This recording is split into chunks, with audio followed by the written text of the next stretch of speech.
What if everything you believed about getting old was wrong? Walter Finch hadn't asked himself a question like that in a long time. Most days, questions were simpler: did I take my pills? Is the furnace making that noise again? Did the mail come yet? The kinds of questions that make time feel like it's sliding, not marching. But on this late August afternoon, seated in a sagging lawn chair on the front porch of a weather-worn house in Hamilton, Ohio, Walter stared across the street at something that didn't belong. It was silent. Sleek. Silver, like a whispering spaceship gliding through his suburban neighborhood. No driver. No engine noise. Just motion. Just presence. A robotaxi. Elon Musk's dream, now real, now parking itself right in front of Marlene Boyle's place like it belonged there. Well, I'll be damned, Walter whispered, more to himself than to the wrinkled dog curled at his feet. Rufus didn't look up. The car waited, soft lights glowing on its exterior. No door handle. No driver's window. Just smooth curves and futuristic lines, the kind of thing Walter would have rolled his eyes at 20 years ago, called some rich guy fantasy. But it was real. Here. In front of him. Hit subscribe and leave a comment with where you're watching from, chirped a voice from his phone screen. Walter flinched. He'd been scrolling YouTube earlier, looking for old episodes of Antiques Roadshow, but now a young, fast-talking woman with bleached hair and neon nails was practically shouting at him about the Robotaxi launch. This story might just spark a new beginning, she grinned, a graphic spinning behind her that read, Elon's Robotaxi launches in small-town America. She pointed to the bottom of the screen. What's one thing that always pushes you forward, even when things get tough? Walter turned the phone face down. His eyes returned to the car across the street. A woman, maybe in her 40s, stepped out of the house and into the waiting vehicle, a reusable grocery tote bouncing against her hip. The car's door closed seamlessly behind her, and the taxi pulled away without a sound. That was the moment it all changed. Not just the neighborhood. Not just the world. Something deeper. A shift, almost imperceptible, in Walter's chest. A pulse. A flicker of something he hadn't felt in a long time, urgency. The sense that something was happening, and he wasn't part of it. He hadn't been for a while. He was 68, 2 years into retirement from the steel plant, 12 years divorced, 21 months into living alone after his old mutt Rufus had stopped being able to follow him upstairs. Most of his days were the same: oatmeal, blood pressure meds, TV on low volume, a crossword he sometimes finished, sometimes didn't. He spoke to his daughter once a week. His son, not at all. And his dreams? Tucked away in the garage, under a dusty tarp. A machine he never finished. A project he once swore would change his life. But the Robotaxi had just changed everything without even trying. Walter pushed himself up from the lawn chair, knees creaking like old stairs, and shuffled back into the house. He poured a cup of coffee he didn't really want and stood at the window, watching the empty road. Cars had changed. The world had changed. Maybe even people had changed. But he hadn't. And for the first time, that didn't feel like a quiet truth, it felt like a problem. He sat at the kitchen table and stared at the coffee until it went cold. On the wall hung a picture of him and Diane, their wedding photo from 1979. Her smile was the kind that used to stop time. His eyes were bright, daring. The man in the photo believed he could build something that mattered. Maybe a new kind of gear system. Maybe a motor assist that would help aging workers reduce repetitive stress. He'd drawn it on napkins, sketched it on old receipts. But life had other plans. Kids. Bills. A layoff. Then a job he stayed in too long. Now, he wasn't sure if the garage even had lights that worked. Walter clicked the remote. The news was looping the same story again. Elon Musk's Robotaxi service was being deployed in select small towns across the U.S. Hamilton, Ohio, was one of them, chosen for its manageable traffic and aging population. A step toward universal autonomy, the anchor said. Walter remembered Elon's words from a late-night interview he'd once stumbled across: some people spend their whole lives letting fear make their decisions for them. But fear is temporary. Regret lasts forever. That line had stuck with him, tucked itself somewhere between his ribs and just stayed there. Regret. That he understood. It had been years since he picked up a wrench. Decades since he believed he had something unique to offer. But watching that Robotaxi glide away from Marlene's house, Walter couldn't help but wonder, what if that wasn't the future leaving without him? What if it was calling him to catch up? That night, as Rufus snored softly at the foot of his recliner, Walter searched for the app on his phone. It took 5 tries. He didn't know his Apple password and had to call his grandson Josh in Indiana to help him reset it. "You're trying to use a Robotaxi?" Josh had asked, not even trying to hide the laughter in his voice. "That's awesome, Grandpa." "Weird, but awesome." After another 20 minutes and 2 more cups of lukewarm coffee, the app was finally installed. A simple interface. One button, call ride. Walter didn't press it. Not yet. But he left the app open. Just in case. At 3:14 a.m., he woke up in a cold sweat. He couldn't remember the dream, only the feeling it left behind, like he was on the edge of something enormous, and the longer he waited, the harder it would be to jump. He looked at the phone on the nightstand. It glowed faintly. The app still open. Still waiting. "Hell with it," Walter whispered. He sat up, slid his feet into his slippers, and shuffled down the stairs.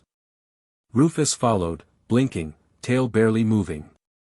Walter grabbed his coat, checked his wallet out of habit, and stepped out onto the porch. The night was still. Stars overhead. Streetlights buzzing softly. He looked up and down the block. Not a soul. His thumb hovered over the screen. He tapped "Call Ride." A low hum answered almost instantly. 2 minutes later, the same sleek, silver vehicle glided around the corner and pulled to a stop in front of his house. The door opened on its own. Inside, lights softly lit the interior like a spaceship waiting for its first passenger to believe. Walter hesitated, then stepped in. The door closed. No driver. No steering wheel. Just a panel asking, where to? He didn't know. Anywhere. Somewhere. The world. Downtown, he said finally. The car moved. Smooth. Silent.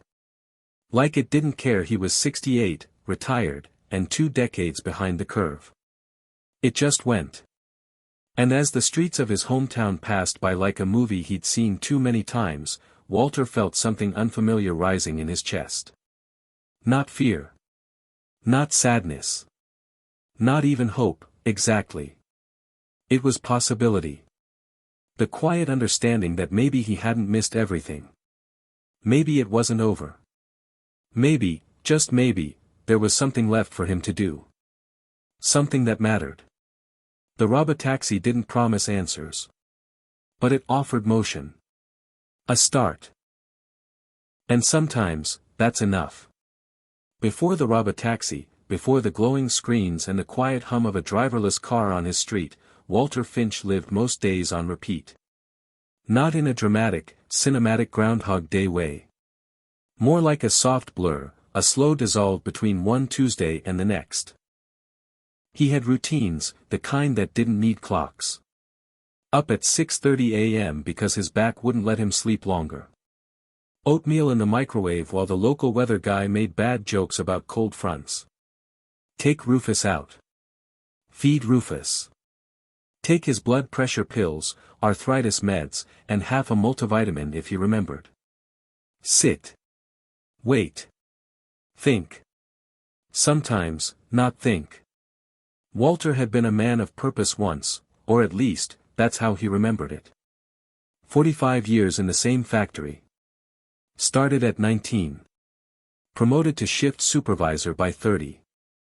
Everyone called him Coach, not because he coached anything, but because he was the guy people came to when they had a busted part or a busted marriage. He knew how things worked.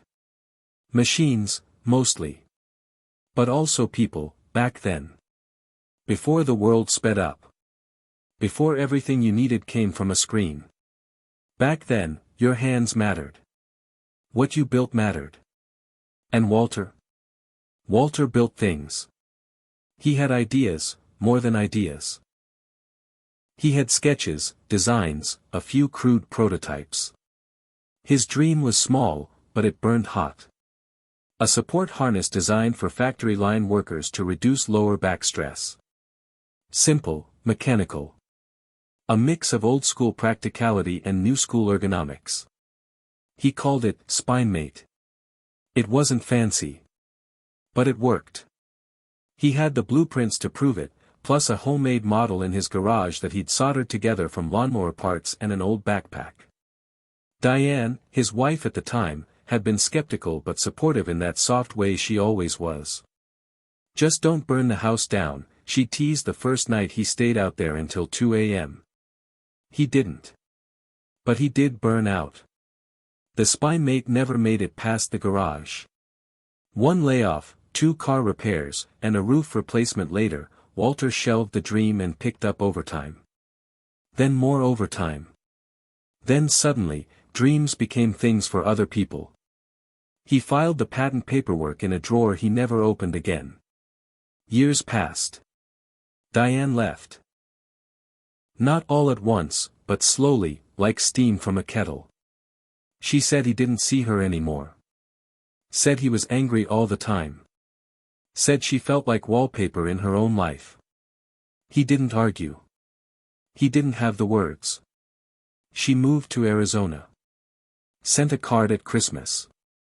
Eventually, she stopped sending even that. He heard she died 4 years ago. Cancer. A friend of a friend told him. The news had come to him like a dropped wrench, sharp, sudden, then silent. He kept her wedding photo on the wall anyway. Their son, Aaron, had been closer to her. Always more drawn to her warmth, her softness. Walter had tried to connect, little league games, science fair projects, even letting him help in the garage, but something always got in the way. Work. Bills. Silence. After the divorce, the distance grew. Aaron moved to Boston, married, had a daughter Walter had only met once. The girl's name was Emily. She'd be 12 now. Maybe 13. He wasn't sure. His daughter, Megan, called every Sunday. She was patient, kind, and busy. 3 kids. A dental hygienist. Lived up in Dayton. She visited once a month, brought groceries, helped with online bill pay. Always asked if he wanted to come live with them. There's a room above the garage, Dad.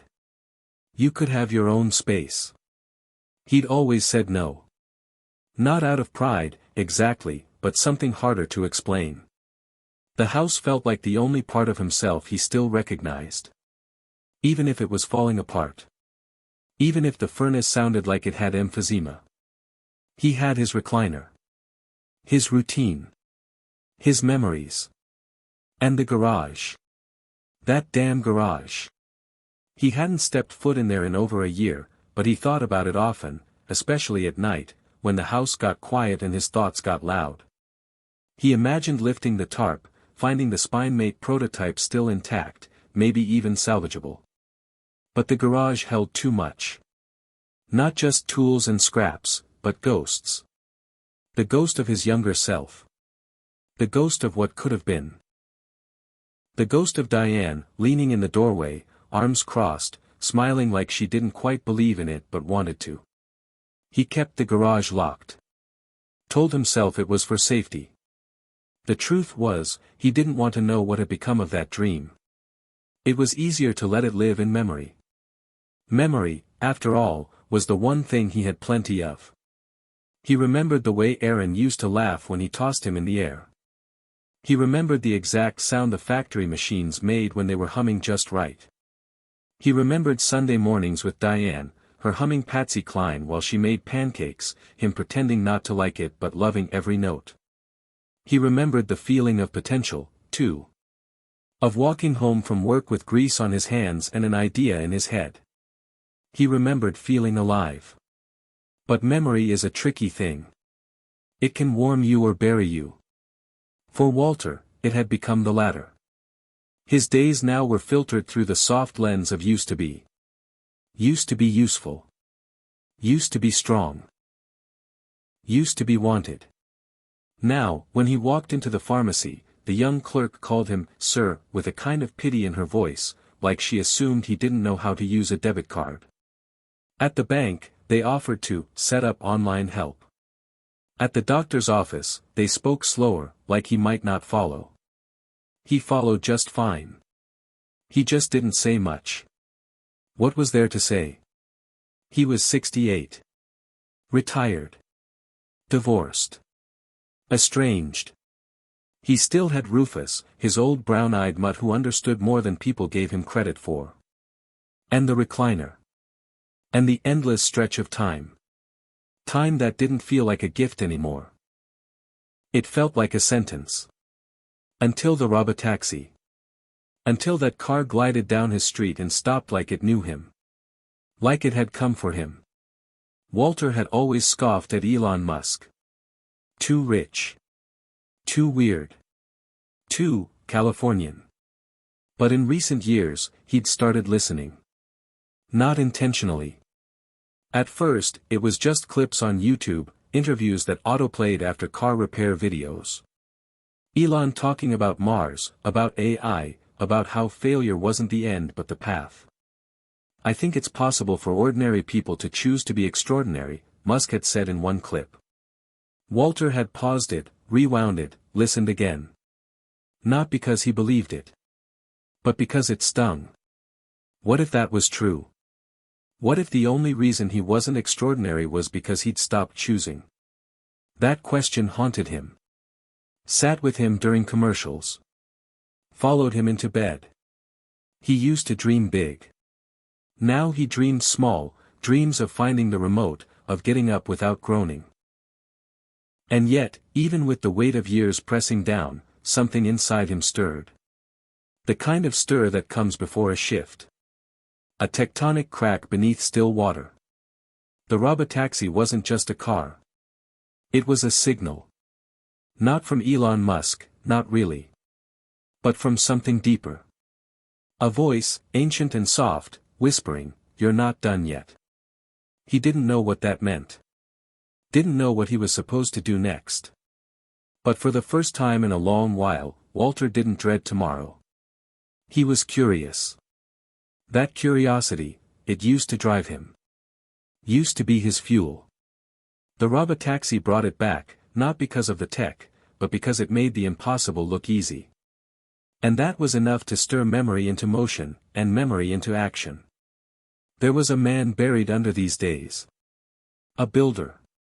A thinker. A dreamer, even if time had tried to smother the dream. And now? Maybe it was time to dust off more than just the app on his phone. Maybe it was time to open the garage. Walter didn't open the garage the next day. Or the one after that. He wanted to, God, he wanted to, but there was something thick and invisible holding him back. Not fear exactly. Not laziness either. Something deeper. Something he couldn't name. Instead, he wandered through the house like a man circling his own memories, restless and pacing. Every time he passed the back door, the one that led down 2 steps to the garage, he glanced at it, like it might open itself, like it might invite him. It never did. And so the war inside him simmered. One part of him, the part that still remembered the whir of drills and the weight of his welding gloves, whispered, "Do it." The other part, older and heavier, answered, "What for?" That part was louder most days. On Wednesday morning, Walter sat in the recliner, sipping coffee that had gone cold again, staring at the television while a doctor on a morning show explained how seniors should embrace their limitations and age gracefully by focusing on low-impact activities. Walter snorted. Gracefully, he muttered, like hell. He turned the volume down, flipped through the channels, but everything felt like noise. Ads for chair lifts, arthritis cream, funeral planning. Like the whole damn world had already decided he was halfway in the ground. And maybe, if he was being honest, part of him had decided that too. That's the trouble with getting older. People stop looking at you like someone in motion. They see you as settled. Spent. Done. But Walter didn't feel done. He just didn't know how to start again. Megan called around lunch. "Hey Dad, just checking in." Her voice was always bright, like she was trying to hold things together with optimism. "You get the groceries I sent?" "Yeah," he said. "The bread's the good kind. Appreciate it. You been getting outside? Getting your steps in?" "I walked to the mailbox," he replied. "It counts." She laughed, but it was tight. "You know Dr. Jensen says movement's everything, right? You should be doing at least 20 minutes a day." 20 minutes of what? Chasing squirrels. You could walk the neighborhood. Just once around the block. He hesitated. "Maybe. You sound off. Everything okay?" He almost said no. Almost told her about the Robotaxi. About the app. About the nights he sat staring at the garage door like it was some portal to a life he'd misplaced. But what would she say? She had 3 kids, a husband who worked nights, a job that barely paid enough to cover braces and dance classes. She didn't need to carry his restlessness too. "I'm fine, hon," he said. "Just a little bored is all." "Well, maybe it's time to try something new." At 68, he said, the words coming out sharp. "I don't think the world needs me to reinvent myself now." "Who says you can't?" she replied gently. "It's not like you're dead." He chuckled. "Not yet, anyway." After they hung up, he sat still for a long time. Her words rang in his head, "Who says you can't?" It wasn't just a question. It was a challenge. He stood, stretched, and moved toward the back door again. His hand hovered over the knob. The garage was just beyond. 2 steps down. 30 feet of space. And 40 years of buried ambition. Still, he didn't turn the handle. Instead, he did something smaller. Stranger. He opened YouTube again. The algorithm, like it was reading his soul, suggested another Elon Musk interview. This one was from years ago, an older, unpolished clip.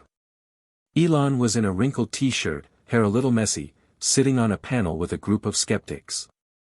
A woman in a blazer asked him, "You're not an engineer by training. So what gives you the right to think you can redesign entire industries?" Elon paused, then said, "I don't think you need permission to try to make things better. You just have to care enough not to stop when people laugh at you." That hit Walter hard. Not just because of the words, but the way Elon said them. Calm. Direct. Like truth didn't need permission either. Walter replayed the clip twice. Then a third time. You just have to care enough not to stop. He thought about SpineMate. About the way his coworkers used to groan after 12-hour shifts, stretching their backs, wincing as they reached for the Tylenol. He remembered a guy named Luis, early 40s, 2 kids, busted his disc-lifting engine blocks. And how Walter had stared at the design in his notebook that night, knowing he might have been able to prevent it. And yet, he stopped. He cared. But he stopped. Because people laughed.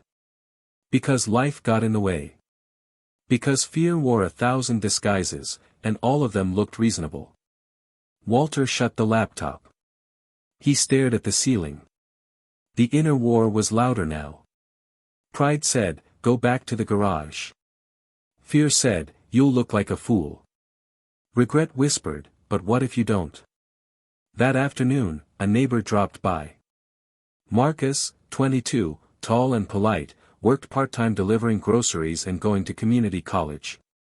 "Hey Mr. Finch," he said, holding up a small box. "Amazon dropped this at my place by mistake. It's yours."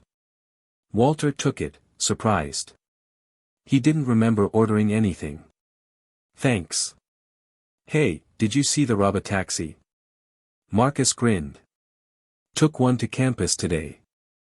Wild, right?" "I saw it," Walter said. "Right in front of Marlene's. Feels like the future's just here now, you know. Like no warning.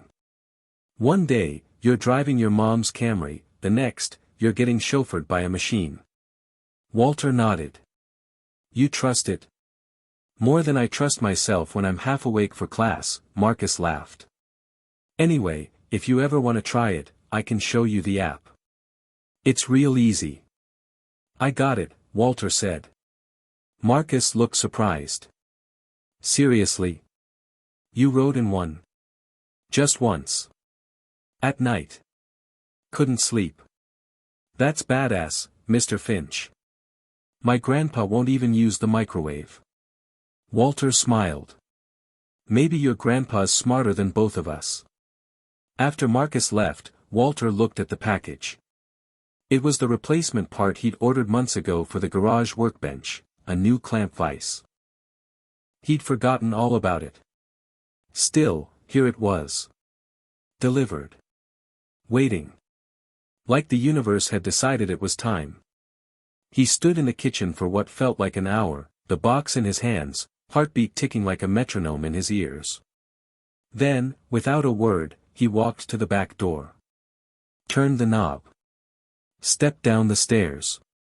The garage smelled the same, sawdust, oil, rust, and time. Dust danced in the sunlight that filtered through a grimy window. Cobwebs hung like delicate curtains between old tools. There, under the tarp, sat the spine-mate prototype. He walked to it slowly, as if afraid it would vanish. He pulled back the tarp. The thing was crude. Wires jutting at odd angles, straps frayed, metal tarnished. But it was real. And it was his. A laugh bubbled up from somewhere deep in his gut. Not joy. Not mockery. Just release. The war inside him didn't end right then, but something shifted. A ceasefire, maybe. Or a battle cry. He opened the box, pulled out the clamp, walked to the bench, and started to work. He didn't know what would come of it. But for the first time in years, Walter Finch felt like a man in motion again. And motion was everything. The next morning, the Robotaxi came back. Walter didn't call it, didn't press the app, didn't do anything but drink his coffee on the porch like he always did. But there it was, sliding around the corner like a whisper, smooth as silk on the pavement, its silver body gleaming in the morning sun like it belonged to another world. It pulled up across the street again, like before, and idled in front of Marlene Boyle's place. Walter watched it with narrowed eyes, his cup halfway to his mouth, forgotten. Something about it seemed different this time. Or maybe he was the one who changed. Last night he'd worked for nearly 2 hours in the garage. Slowly, methodically, reacquainting himself with the tools, the feel of metal in his hands, the rhythm of thinking in practical terms. The spine-mate prototype was in worse shape than he thought, but not dead. Not a relic. Just, waiting. Waiting for him. And now, this car, this futuristic, impossible thing, had returned like clockwork. Except there was no clock involved. No schedule. No route. Just presence. A signal. Across the street, Marlene emerged with her cane and a canvas tote, the same one she always brought to the farmer's market. The door of the Robotaxi opened soundlessly, a soft upward swoosh. She climbed in with deliberate slowness, her knees stiff, her back hunched. The seat lowered to meet her. The door closed gently behind her. And just like that, it was gone again. Walter stared at the empty street long after the car had vanished. There was something surreal about it, like he'd imagined the whole thing. But he knew he hadn't. He could still see the afterimage. Still hear the low hum of the electric motor. He finished his coffee and stood. Today felt different. He felt different. The heaviness in his legs was still there, sure, and his right knee still popped like popcorn when he walked. But something in his chest had lightened. It wasn't optimism. Not yet.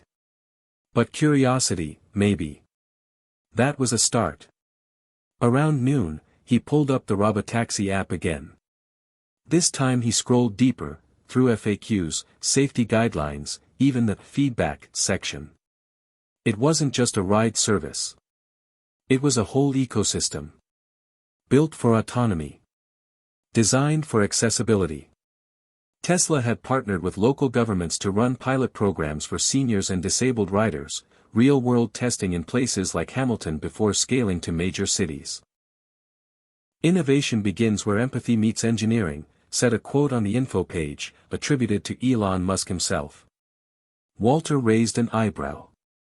Empathy wasn't the first word he'd ever used for the man, but the more he read, the more he wondered if maybe he'd been wrong. The features were incredible: voice commands, adjustable seating for mobility issues, biometric identification to auto-load custom preferences. He saw a photo of a man in a wheelchair boarding with ease. The car lowered like an elevator.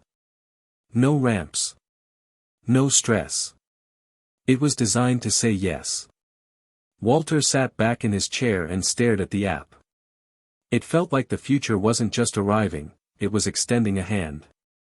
Later that day, when the sun was high and the heat wrapped around everything like a blanket, Walter walked the block. Just once. Slowly. He passed by the house of his old friend Jimmy, now sold to a family with 3 kids who left bikes on the lawn. He walked past the old steelworker Union Hall, now a Dollar Tree. Everything had changed, and yet, it hadn't. The sidewalk still cracked the same. The trees still cast long shadows. Walter's legs ached halfway through, but he kept going. He passed a teenage boy on a scooter who nodded at him without slowing down, earbuds in. He passed Mrs. Singh, who offered him a bottle of water and told him he looked good out walking. "Thanks," he said, not sure if he believed it. But he appreciated the words. He got home winded, poured a glass of lemonade, and collapsed into his chair. Rufus panted on the floor beside him, tail thumping once in solidarity. "You and me, buddy," Walter said. "We're still moving." That night, he opened the garage again. There was still so much work to do. The spine-mate central harness was frayed. The spring-assisted joint needed re-engineering. His sketches were smeared and out of date. But he stayed out there until 1:15 a.m. He wasn't building something yet. Not fully. He was relearning. Remembering. Reconnecting with the man who used to believe in invention. The next morning, he made a decision. He was going to ride the Robotaxi again. Not at night. Not in secret. In the middle of the damn day. He didn't know why that felt brave. But it did. He put on a clean shirt, brushed his hair, even applied a little cologne, Old Spice, the same bottle he'd had since 2017. Rufus wagged his tail as if sensing something different. "Not this time, boy," Walter said. "This ride's just for me." He tapped the app. This time, his hands didn't shake.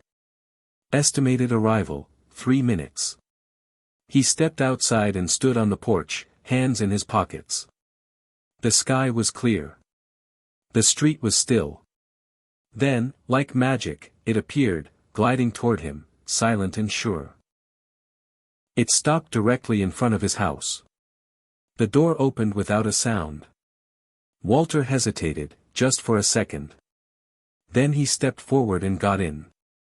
The seat adjusted to his height automatically. The air smelled clean, not sterile, like a cross between lemon and electricity. The display lit up. "Welcome, Walter. Where would you like to go?" He stared at the screen. "Downtown," he said again. The car moved. And once again, he let it. The city passed by, faster than last time. People walked along the sidewalks, cars honked in the distance, sunlight danced on glass storefronts. But inside the car, it was quiet. Peaceful. A bubble of intention in a chaotic world. Walter watched it all pass and felt, strangely, like a passenger in his own life again. Not in a bad way. In a freeing way. Like maybe he didn't have to control everything to move forward.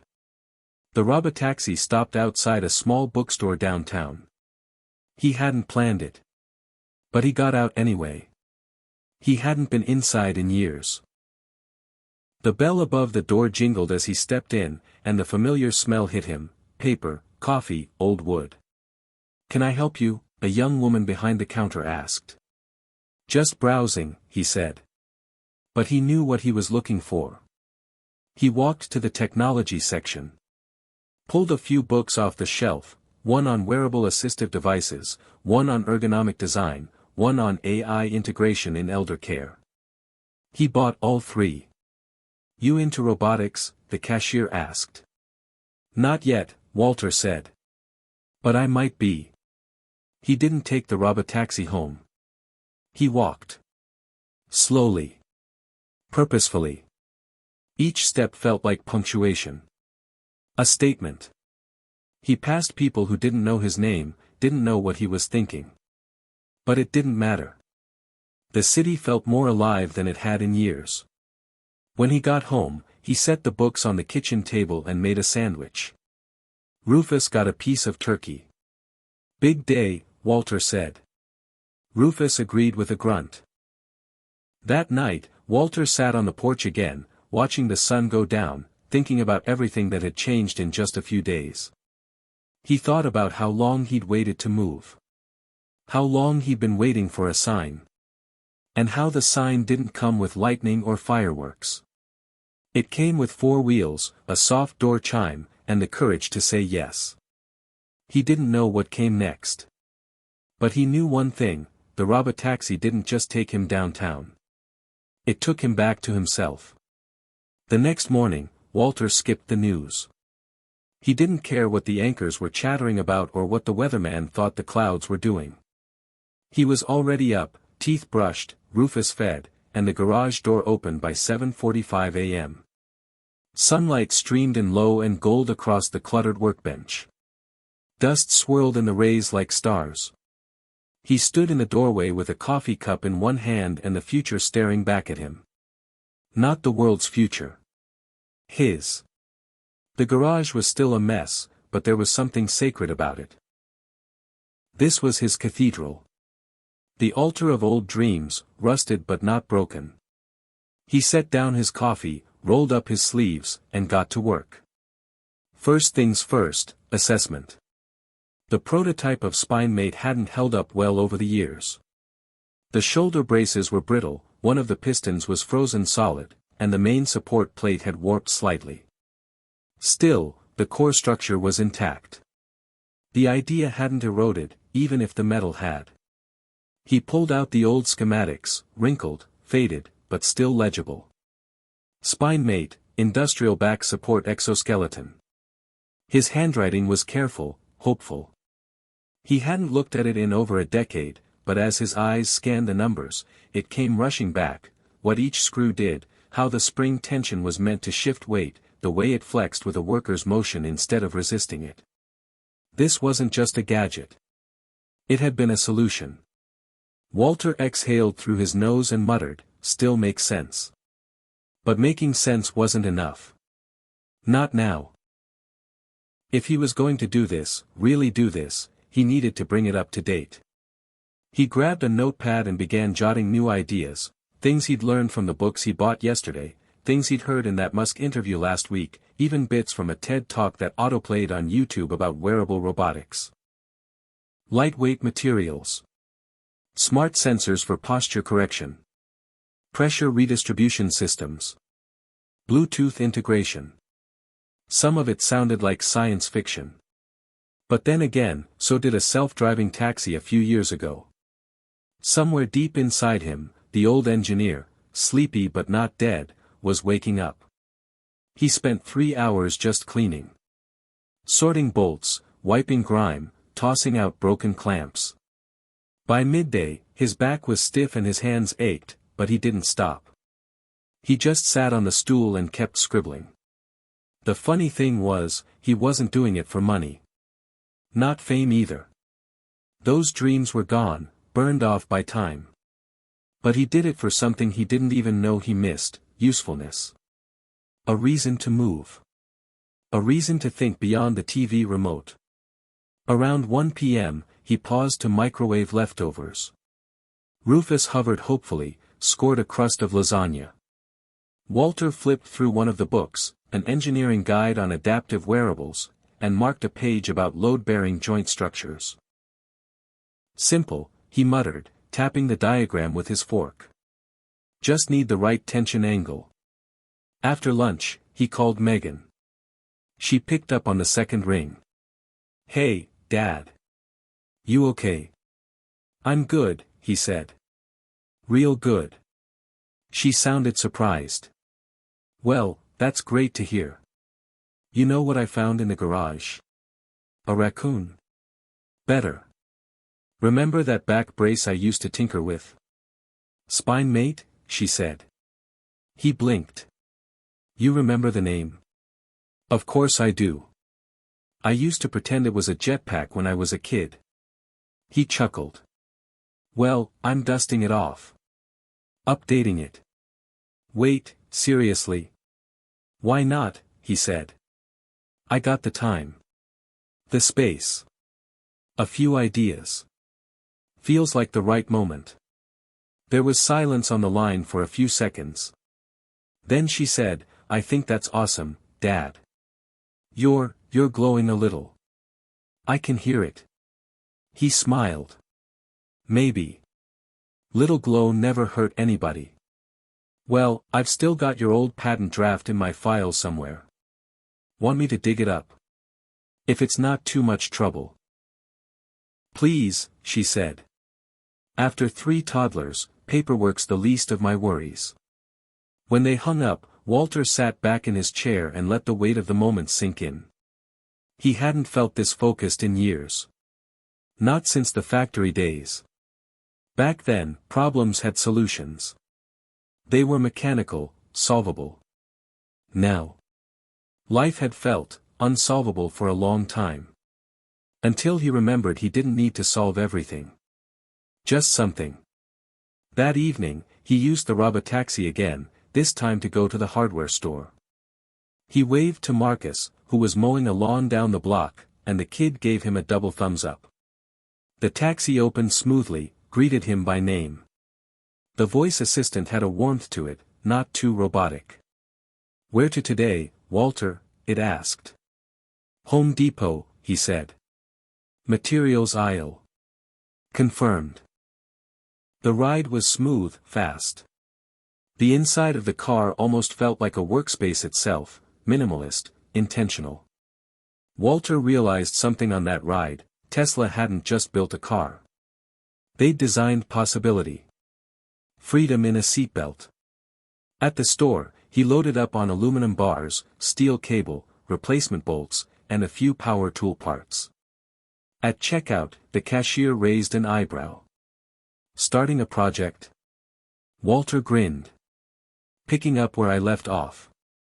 When he got home, the car dropped him off exactly where it picked him up. No tips required. No awkward conversation. Just results. That night, he worked in the garage until nearly midnight.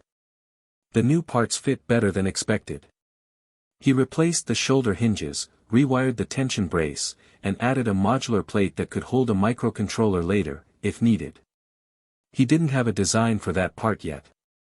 But that was okay. It could come later. What mattered was motion. Rufus curled up on an old blanket in the corner and snored softly. The hum of a Dremel tool, the smell of warm metal, these were things that used to mean something. And now, they did again. For the first time in years, Walter didn't need the television to fall asleep. He didn't even think about his pills. His body still ached, sure. But his spirit didn't. Not anymore. He lay in bed that night, staring at the ceiling, and thought about Musk again, not as a billionaire, not as a headline, but as an idea. As proof. You didn't need the world's permission to try something. You didn't need to be young or trendy or have a LinkedIn page. You just had to care enough to begin. That was the part Walter had missed for so long. Not talent. Not timing. Not even luck. Just the will to start again. And now, every screw he turned, every sketch he refined, every part he touched, was him choosing to care. To live. To make something that mattered. SpineMate wasn't just a project. It was a rebellion. Against stagnation. Against invisibility. Against the idea that his best days were behind him.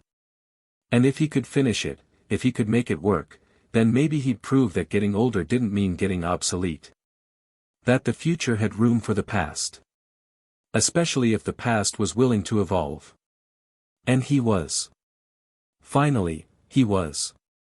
The first time Walter had ever believed he could invent something was in the fall of 1983, standing barefoot in the kitchen of his first house, watching a piece of toast launch out of a cheap toaster like it had something to prove. It hit the floor like a hockey puck and scared the bejesus out of Rufus I, his original basset hound, who barked once and then waddled off in protest. That morning, 29-year-old Walter had pulled the toaster apart, re-engineered the spring, rewired the dial, and scribbled down the first note of what would become a lifelong habit: things break because people accept broken. He'd written it on a sticky note, pressed it to the fridge, and called it gospel for the next 10 years. Until life, the real kind, with mortgages and layoffs and sciatica, blurred the lines between gospel and fantasy. But now, at 68, barefoot again in a kitchen far older and quieter than that first one, Walter remembered that toast. That version of himself. The man from 1983 had energy, yes, and knees that didn't crack like bubble wrap. But he also had something else: fury. Not the loud kind. The quiet, burning kind that said, "I can fix this." That's what this week had stirred up. Not just hope. Fury. He wasn't mad at the world. He was mad that he'd believed the world's version of what he could be. A retiree. A bystander. A ghost in the house he paid off. Hell no. That morning he got dressed with intention: jeans, clean flannel, work boots, and stepped into the garage not like a man visiting a memory but like a man reporting for duty. The workbench was organized now. Tools arranged. Sketches redrawn. SpineMate 2.0, as he was calling it, was halfway from Frankenstein to functional. The new shoulder harness was lighter. The waist brace had flexibility. He had even managed to create a simple weight distribution panel using nothing but a scrap of steel and an old hinge from the lawnmower chute. And it was working. It wasn't sleek yet, but it worked. He tested it by lifting a box of old encyclopedias he'd been meaning to donate. No sharp pull in the lower back. No jolt in the spine. Just support. Like someone was gently pushing up from behind him. Walter nearly cried. Instead, he laughed. A strange, barking laugh that startled Rufus and echoed off the walls like something feral had been set loose. He stood there, holding that box, breathing hard, realizing he wasn't weak. He'd just forgotten what it felt like to believe in his own hands. Later that afternoon, Marcus stopped by again, this time holding a smoothie and wearing headphones around his neck. "Whoa," he said, stepping into the garage. "Is that what I think it is?" "Depends," Walter said, not looking up from the vise. "What do you think it is? Some kind of robot back brace?" Walter finally grinned. "Close enough. Dude, this is wild. You made this? Started it 20 years ago. Just didn't finish. Why not? Walter didn't answer right away. He tightened the last bolt on a frame joint, tested the range of motion, then wiped his hands on an old rag. Because I got scared. Because people laughed. Because life felt more like maintenance than motion. Marcus nodded slowly, eyes wide. But now you're building again. Now, Walter said, I'm done waiting. Marcus walked around the contraption, clearly impressed. Have you thought about putting it online? Like, filming the build? People love that stuff. Especially if it's got a story. Walter snorted. You think anybody's interested in a half-rusted exoskeleton made by a man with a bad hip and a dog that farts in his sleep? Yes, Marcus said without hesitation. Because it's real. Because you're doing it. Most people talk. You're doing. Walter looked at the kid. Really looked. There was no pity in his face. No patronizing awe. Just genuine respect. It startled him. You really think people would care? Dude, Elon Musk once tweeted a video of a guy who made a potato cannon that could spell his name in mashed potatoes. It got 6 million views. Walter blinked. What? The point is, Marcus said, laughing, people love creators. Especially older ones. It blows people's minds to see someone your age still pushing boundaries. That's what makes it powerful. Walter sat back, considering. A small voice in his head whispered, you'll embarrass yourself. But another voice, familiar now, firmer, answered, maybe. Or maybe you'll inspire someone. That night, with Marcus's help, Walter filmed a short clip. Just 60 seconds. No frills. No music. Just him, in the garage, holding the SpineMate frame and explaining what it was, what it did, and why he never finished it. He ended it with something simple, I'm 68. I'm tired of waiting for permission. So I'm building again. Marcus posted it to TikTok and YouTube Shorts. Don't expect anything big, he said.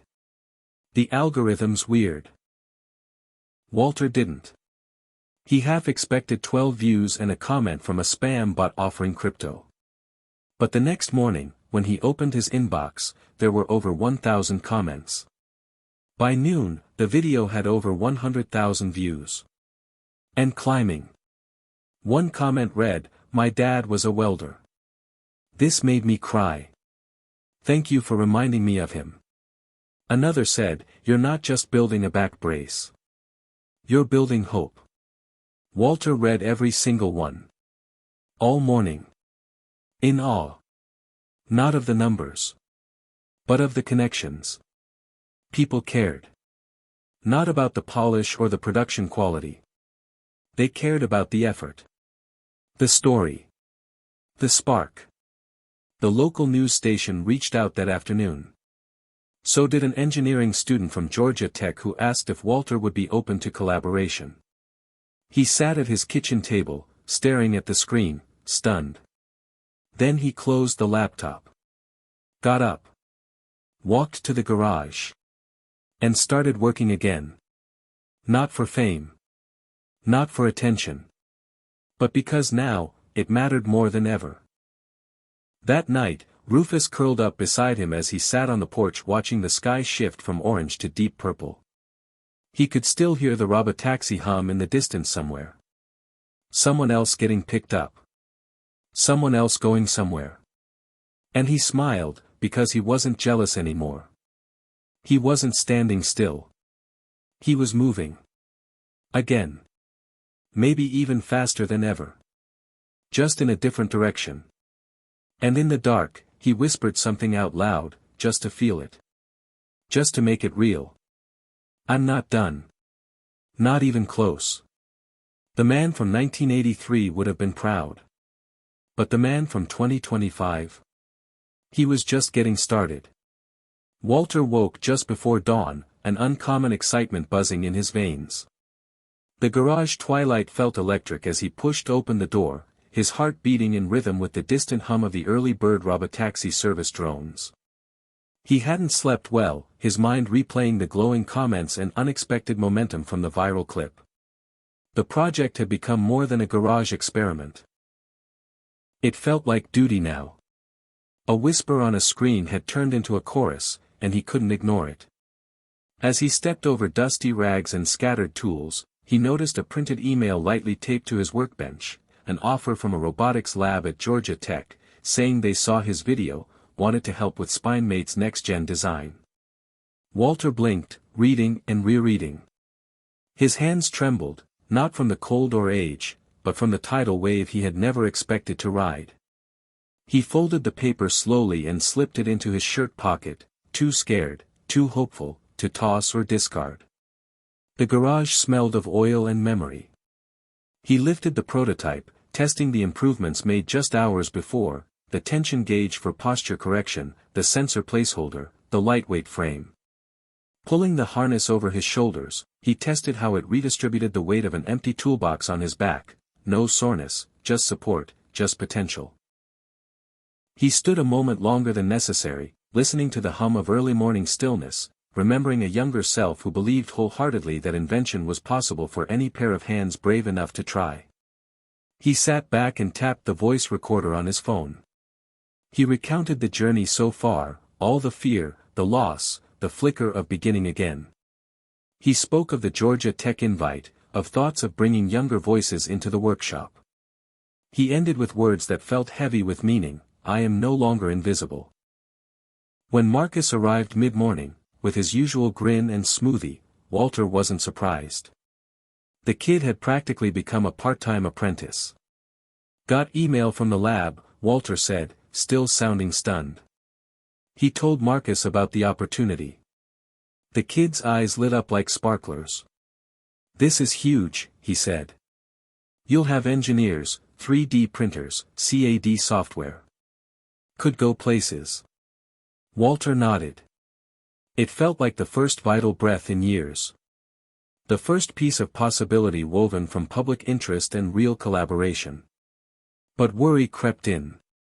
I'm no engineer, he said quietly. They don't know that. You're an inventor, Marcus replied. They know that. Taking a deep breath, Walter made a simple choice. Email them back, he said. Tell them I'd like to talk. Let's see where this goes.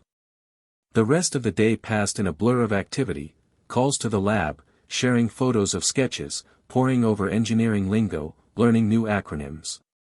CAD. STL. FDM. Motor torque. It was a different language, but he loved the rhythm of it. He paid attention, took notes, learned fast. It felt good to be so alive. He spent the evening uploading a follow-up video, watching himself speak, unpolished, warm, real.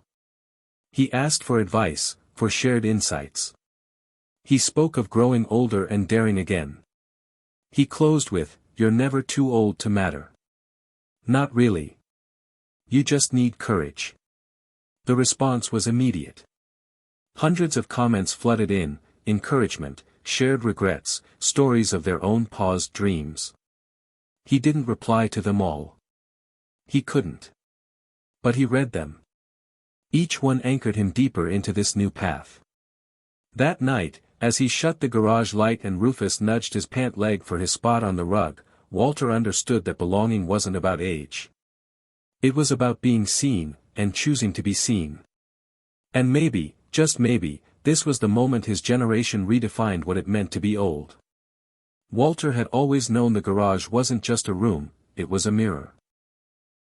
In the quiet hum of early morning, with Rufus snoring in the doorway and sunlight creeping across the floor like a memory revisited, Walter could see himself more clearly than any photograph ever allowed. There was the toolbox dented in 1998 when he tried and failed to fix the washing machine. There was the red stool where Megan used to sit with apple slices and questions about how stuff works. And now, there was SpineMate 2.0, no longer a fantasy or an idea, but a machine with structure and weight and promise. He rolled his shoulders and felt the shift in pressure from the latest tweak, a minor adjustment, but one that made the entire exoskeletal frame feel more natural. The back support curved gently, responding to movement instead of resisting it. It didn't hurt anymore. That was new. The email from Georgia Tech had blossomed into something real.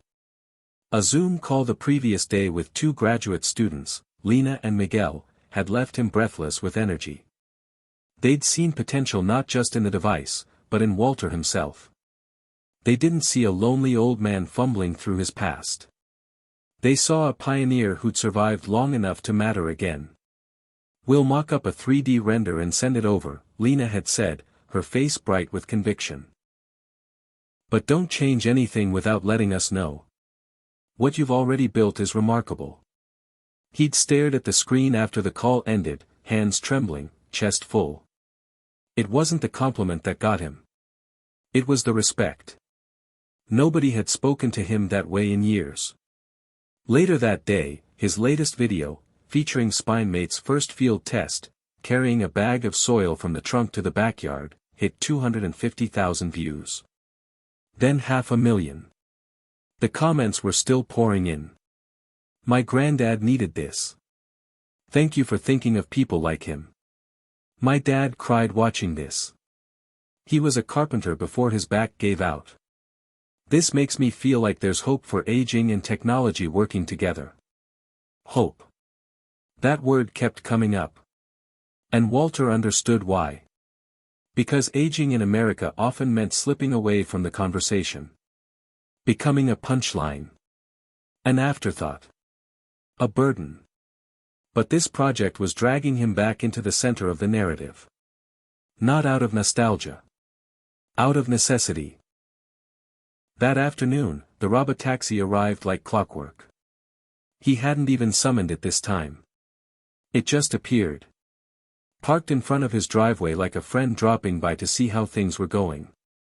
Walter stepped out onto the porch, arms crossed, and tilted his head. "You following me now?" he said aloud. The car gave no answer, obviously. But still, something about its quiet presence felt intentional. Like it knew he was part of something now. That the man who once wrote it in secret was no longer hiding.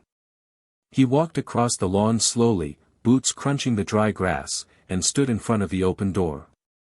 He didn't get in. Just looked. The interior lights glowed faint blue. A gentle hum played beneath the silence. Then, without touching anything, he spoke aloud, "You think Elon ever gets scared?" The car didn't respond, of course. But Walter imagined what Elon might say. He remembered that quote from one of the interviews he'd seen, "Being afraid means you're about to do something meaningful." He smiled and whispered, "Then I must be doing a hell of a lot right." That evening, Megan called. She'd seen the latest video. So had her husband. So had her kids. "Dad," she said, voice thick with emotion, "I'm so proud of you. The boys want to know if they can come visit and see it in person. They've been telling their friends their grandpa's building a robot suit." Walter chuckled. "I like the sound of that. Yeah, tell them to come by. Bring their questions." After hanging up, Walter sat in the garage and stared at SpineMate like it was something sacred. The straps were worn but solid. The hinges gleamed under the hanging bulb. He began to imagine where this might go. Not just a prototype, but a product. Affordable. Scalable. Something that could give aging bodies the dignity of movement. He pictured his old co-workers from the factory, bent and broken by years of heavy lifting. He imagined giving them this, something that said, "You can keep going. You don't have to sit down yet." And for the first time, Walter began to believe that SpineMate might not just change his story. It might change thousands of others. He drafted an email to Lena and Miguel with 3 new design ideas and a sketch for modular arm supports. Then another email to Marcus, asking about starting a small YouTube series. He wanted to talk about the process, the history, the why behind it all. Not for vanity. but for visibility. People needed to see what was possible, especially people like him. That night, sleep came slow but sweet. He dreamed of a warehouse full of spine-mate devices lined up like an army of quiet helpers. Of people walking taller. Laughing more. Bending over without fear. He woke with tears in his eyes. The next morning, a letter arrived. Not an email, a real letter. Handwritten. The envelope was shaky, and the return address said Ohio. Inside was a short note, "I'm 76. I haven't left the house without a walker in 5 years. I saw your video. I don't know if I'll ever use what you're building, but just knowing someone like you is out there trying. That's enough to get me moving again. Thank you." Walter stared at it for a long time. His fingers pressed the paper like it was something alive. He placed it gently on his desk, beneath the lamp. There were no medals in his garage. No headlines in the driveway. But that letter felt like both. That was the moment he knew, SpineMate wasn't just a second chance for him. It was a rebellion against invisibility. A declaration. A movement. Aging wasn't failure. It was evolution. And damn it, he was going to keep evolving. With every bolt. Every sketch. Every word. Until his hands couldn't hold a wrench anymore. And even then, maybe someone else would. Someone younger, but not smarter. Just standing where he once stood, saying, "If he could do it, so can I." That was the future he wanted to build. Not with rockets or billion-dollar tech. But with human hands, an open garage door, and the courage to begin again. Walter had never known what "going viral" truly meant until it started affecting his mail. Not just emails or comments or texts, those he expected. But physical mail. Letters in envelopes. A box of homemade cookies with a note from a retired mechanic in Nebraska. A tiny painting from an 11-year-old girl who watched his YouTube channel with her grandfather. There were dozens of letters, some typed, most handwritten, praising, thanking, encouraging. They all carried the same message: "You reminded me that it's not over." That morning, he sat at the kitchen table sorting them while Rufus dozed beneath his chair. Each envelope felt sacred. Like someone had reached across time and space just to say, "We see you." He placed the most moving letter, a note from a widow in Vermont who said she cried for the first time in years after watching his story, on the fridge. He read it 3 times. The world was paying attention. More importantly, he was paying attention again. That afternoon, he received an alert from Georgia Tech: the first full CAD rendering of SpineMate 2.0 was ready. Walter opened the file and sat frozen. It was beautiful. Clean lines. Lightweight alloy structures. Embedded sensors. Modular extensions. The design honored his original invention while elevating it into something worthy of production. Something futuristic but human. Miguel had written in the caption, "We're calling this version the Walter frame. Hope that's okay." Walter stared at the screen, stunned. "The Walter frame," he whispered. A tear slid down his cheek before he could wipe it away. His name didn't belong on buildings or rockets, but maybe it belonged here, on a piece of hope. That night, he stood in front of the garage mirror wearing the prototype, running through a slow-motion test, lifting a box, twisting, kneeling, and standing. The joints didn't lock. The pressure was stable. For the first time in years, his back didn't scream when he bent over. He even touched his toes. "Not bad, old man," he said aloud, grinning.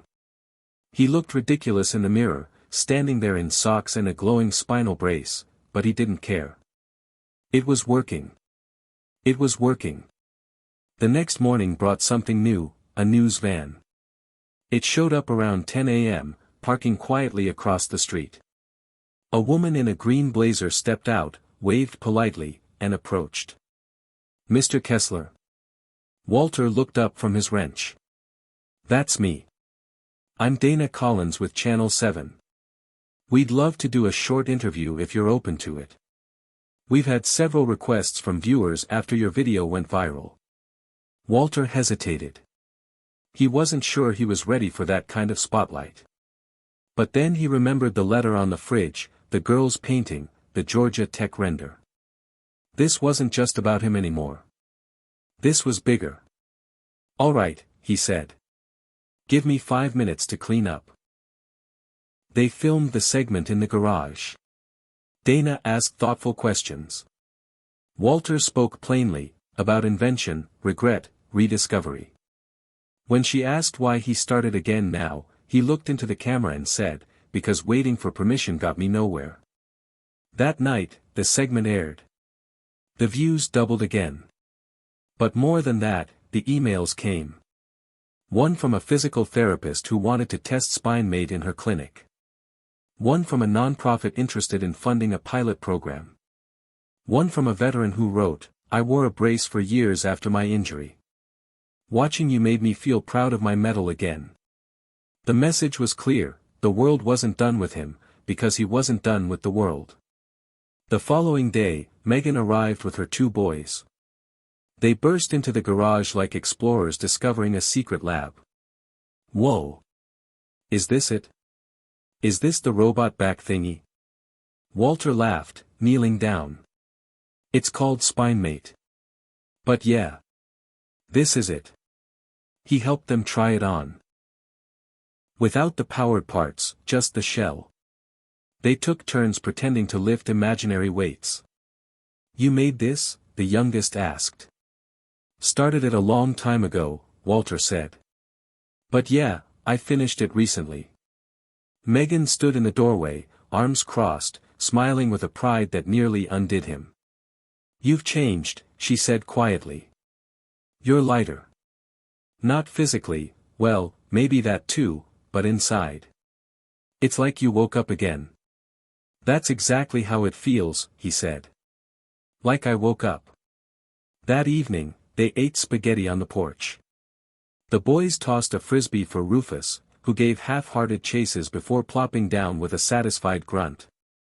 Megan leaned over. "You know, Dad, if you really want this to become something bigger, like commercial production or licensing, maybe we should talk about forming an LLC. Get a lawyer involved. Protect the IP." Walter blinked. "That's something I hadn't thought about. I can help. It's what I do for startups." He smiled. "Look at you.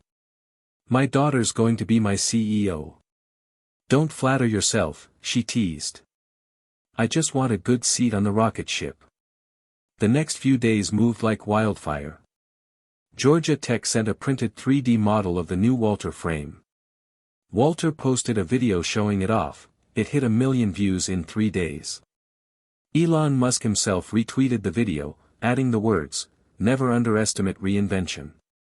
This is what it's all about." Walter nearly dropped his coffee when he saw it. He stared at the screen, then read it again, hands trembling. Elon Musk. Elon Musk. Walter had spent months watching the man give interviews, reading his quotes for inspiration. But now, the man had acknowledged him. It felt like someone from another world had reached down and said, "You belong here, too." Marcus ran over 15 minutes later, breathless. "You saw it, right? You saw Elon retweeted you?" "I saw," Walter said, stunned. "And I think I might be having a small stroke." Marcus laughed and hugged him. "You're officially famous." "I don't want to be famous," Walter said softly. "I want to be useful." "Well," Marcus said, looking around at the garage, "you're both now." Later that week, Walter received a formal offer from a startup accelerator in San Francisco. They wanted to fly him out, have him present SpineMate to a room full of investors. It was terrifying. But Megan said, "You don't have to do this alone. We'll go with you. You just have to stand there and be honest. That's what got you here in the first place." He didn't know what would happen next. Maybe he'd license the design. Maybe someone would take it further than he could.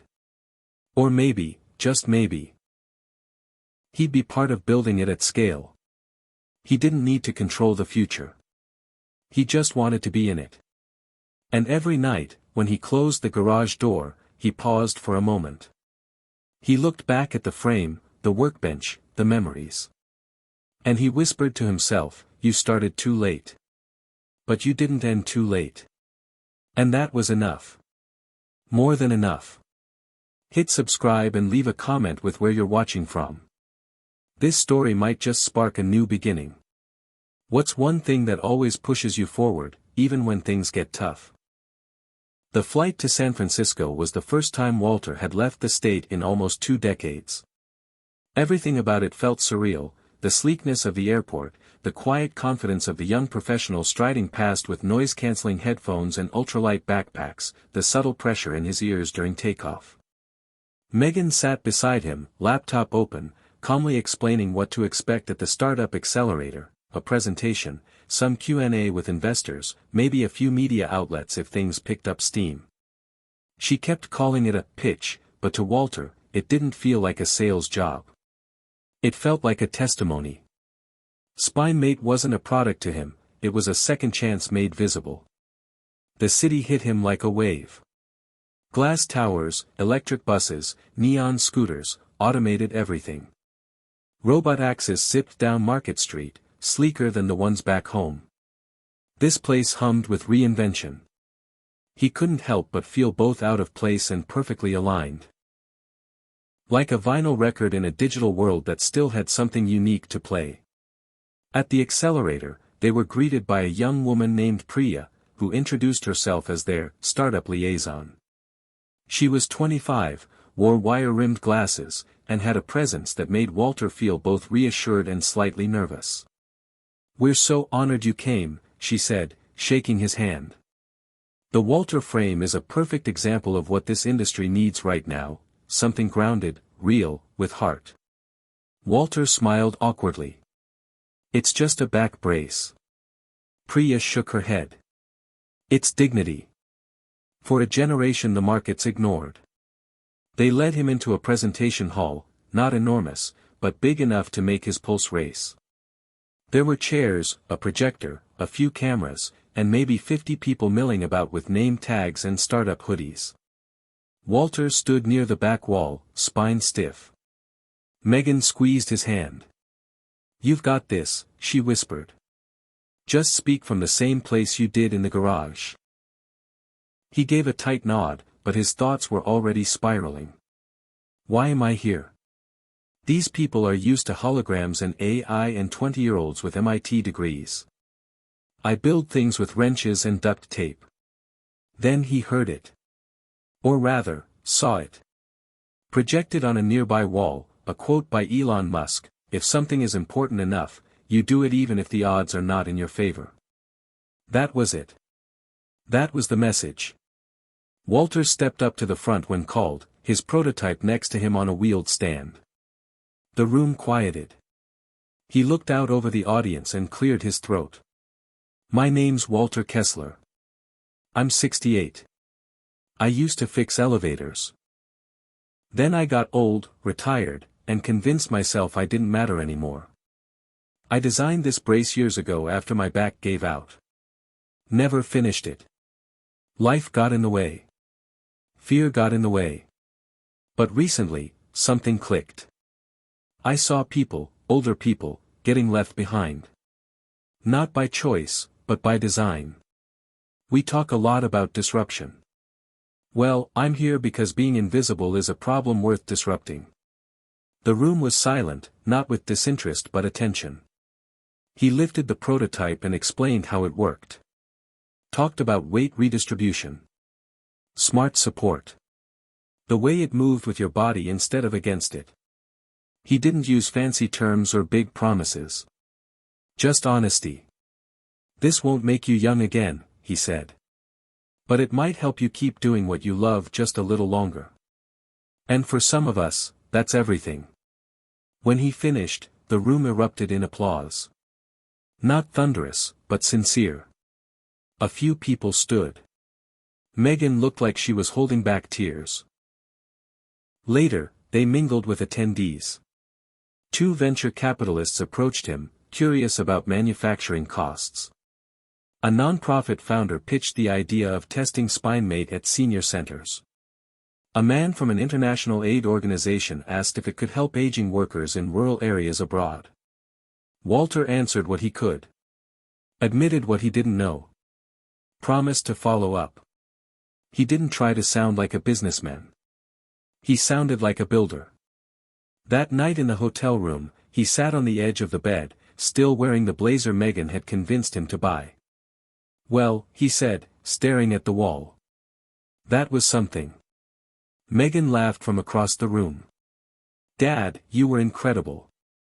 "I didn't faint." "That's something." "You did more than not faint. You showed up. You showed them." He looked at her then. "You think they really got it? What it's about?" "Yeah," she said. "I think they did. But even if they didn't, you did. And that's what matters most." He nodded, then leaned back on the bed and closed his eyes. The city pulsed outside the window, a rhythm of opportunity and urgency. But Walter didn't feel rushed. He felt ready. The next morning, just before their flight, he received a text from Miguel. Elon's team reached out to the university. They want to talk about a potential partnership. Not sure if it's real or just exploratory. But it's happening. Walter stared at the message, blinking. Elon. Elon. Not just a quote. Not just a tweet. A possible collaboration. A conversation. The man who had unknowingly sparked all of this might actually enter the frame. "Everything all right?" Megan asked, zipping her suitcase.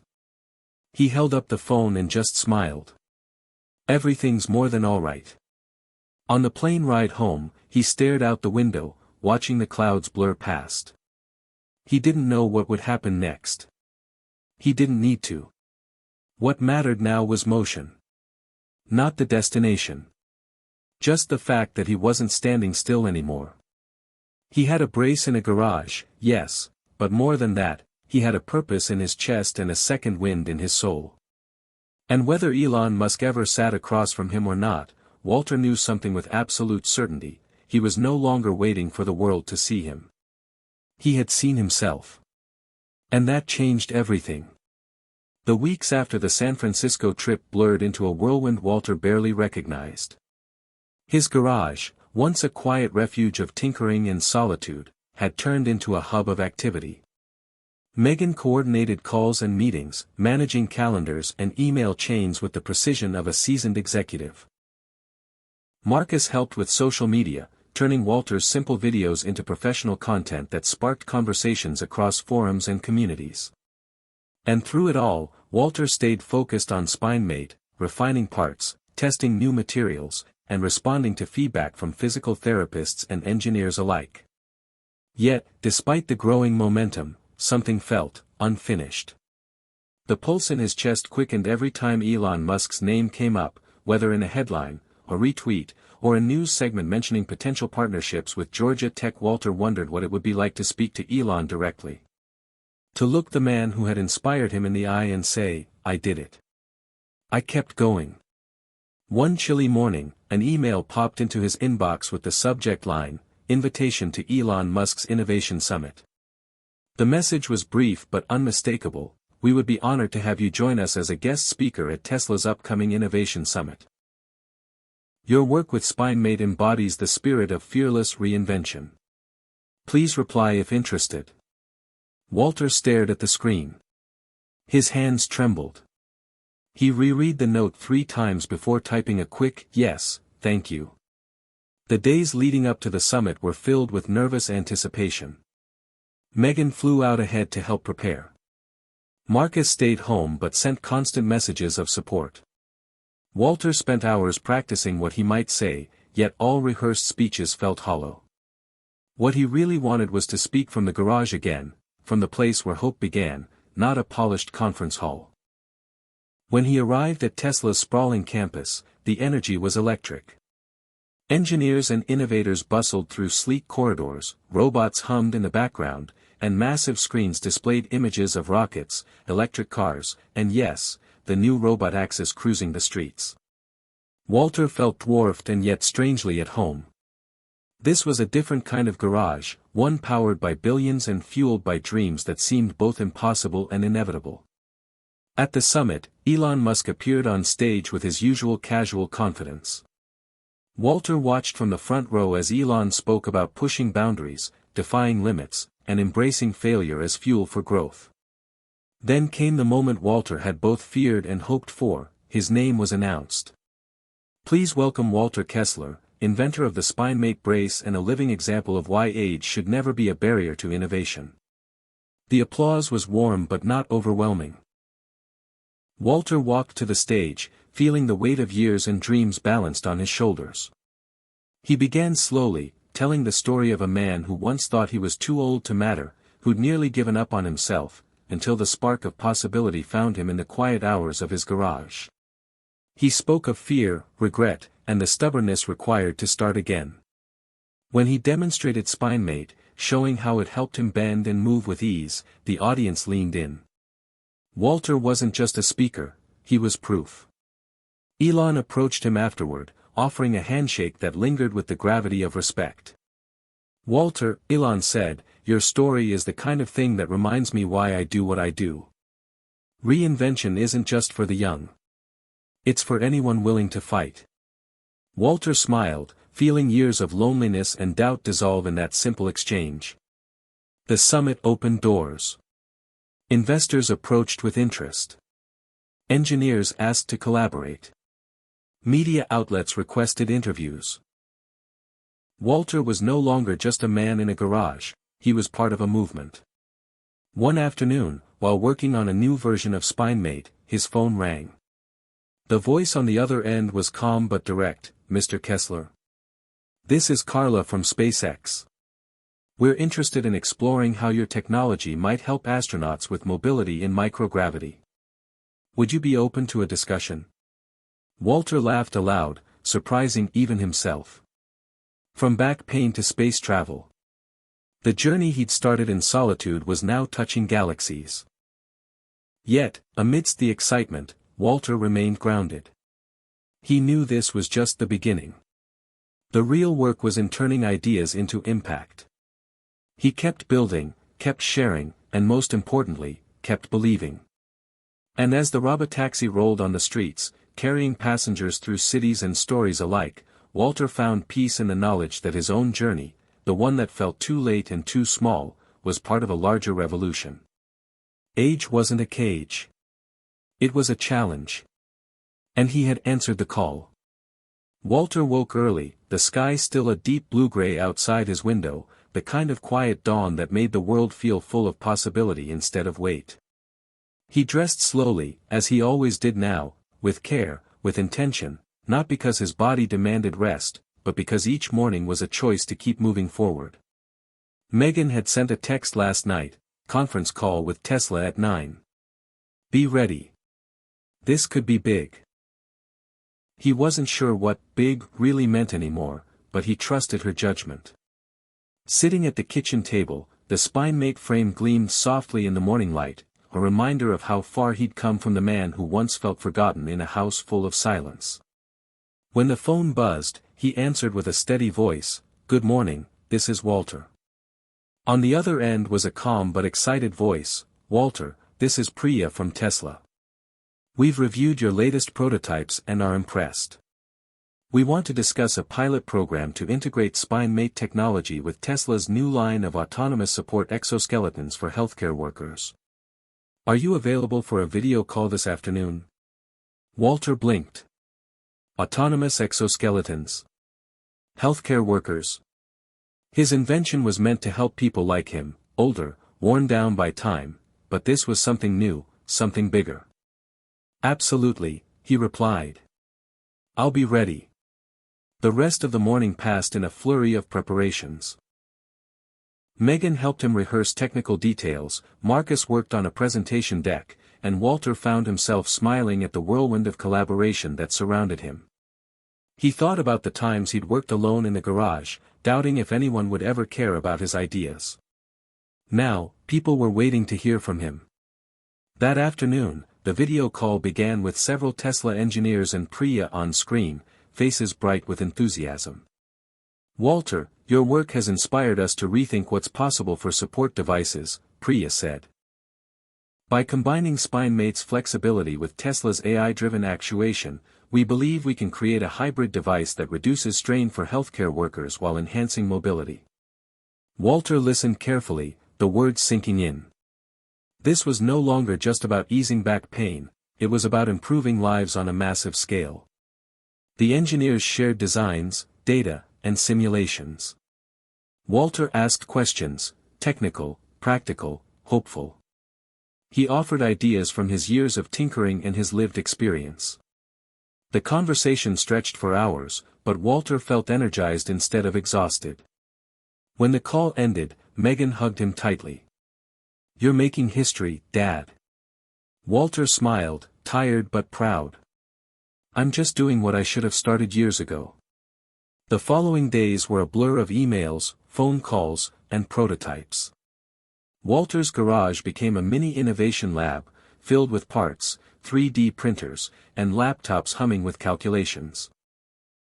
He worked late into the nights, fueled by a quiet fire that had been dormant for too long. One evening, while adjusting a joint on the prototype, Walter's phone buzzed again. It was a message from an unexpected source, Elon Musk. "Keep pushing limits. We see you." No signature, just those words. Walter stared at the screen, heart pounding. The man who had sparked his journey was still watching, still encouraging. It felt like a beacon in the dark. Months passed, and the pilot program launched quietly. A group of healthcare workers tested the new exoskeletons at a hospital in San Jose. The feedback was overwhelmingly positive: reduced fatigue, improved posture, even boosted morale. Walter received videos and thank-you notes from nurses and aides who said the device made long shifts bearable again. One video showed a nurse named Linda tearing up as she said, "Walter, you gave me my back, and my strength, back." Walter's eyes filled with tears as he watched. The man who had once thought he was too old to matter was now touching lives he never imagined. The Robotaxi fleet also expanded during this time, the streets filling with the silent, smooth hum of autonomous vehicles that felt like the future finally arriving. Walter sometimes caught glimpses of them during his walks, their sleek forms passing by like messengers of change. He thought of Elon Musk, the relentless dreamer who had made it all possible. But Walter also thought of himself, a man who had almost given up but chose to keep going. And that choice had changed everything. One chilly autumn evening, Walter sat by the fireplace, a letter resting on his lap. It was from his granddaughter, Emma, who had recently graduated from college. She wrote about her plans to study biomedical engineering and how she was inspired by her grandfather's story. "You showed me that age is just a number, and passion never fades," she wrote. Walter smiled, feeling a warmth deeper than the fire. He realized that his legacy wasn't just the brace, or the partnerships, or even the headlines.